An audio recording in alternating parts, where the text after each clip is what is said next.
How does the dealer's Upcard change Blackjack's strategy? 4 rule variations.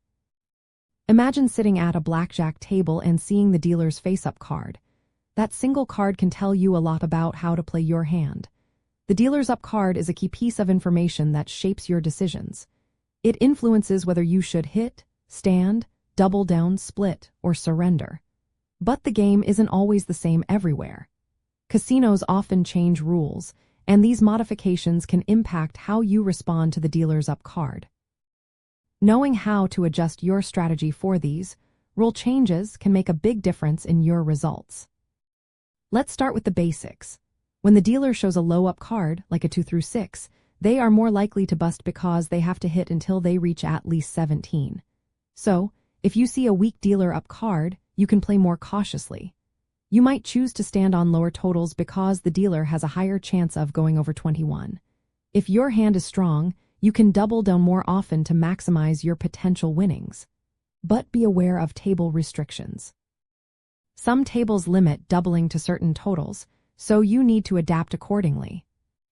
On the other hand, if the dealer's up card is 7 or higher, they are less likely to bust. This means you need to play more aggressively. You might hit more often, even on hands where standing would normally be the best move. If the dealer shows an ace, they could have a blackjack or a strong hand, so consider surrendering if the rules allow. Doubling down becomes less attractive unless you have a very strong total. Now, rule variations can change the game further.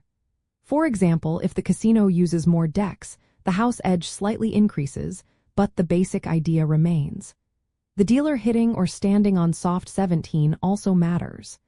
If the dealer hits on soft 17, they are less likely to bust, so you might need to hit or double more often when facing certain up cards. Some casinos pay only 6 to 5 for a blackjack instead of the usual 3 to 2. This makes the game less favorable overall but doesn't change how you respond to the dealer's up card directly. Instead, it affects your overall strategy and bankroll management.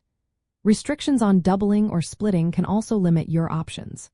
For instance, if you can't resplit aces or double after splitting, you might need to be more conservative with certain hands. In practice, adjusting your play based on the dealer's up card and the specific rules is essential. Against a weak up card, stick to conservative plays like standing on lower totals and doubling when possible. Against a strong up card, be ready to hit more often and consider surrendering if allowed. For soft hands, always hit soft 17 or less, and consider hitting soft 18 if the dealer shows a 9, 10, or ace. When splitting pairs, always split aces and 8s, but be cautious with other pairs if resplitting isn't allowed. A common mistake is ignoring rule differences.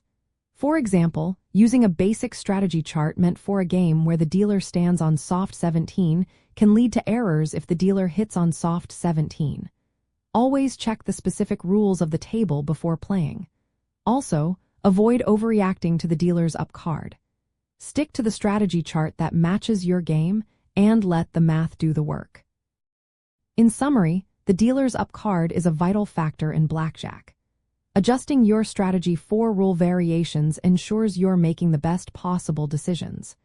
Knowing the specific rules and using the correct strategy chart helps you avoid costly mistakes. By paying attention to these details, you can improve your chances and enjoy the game more confidently.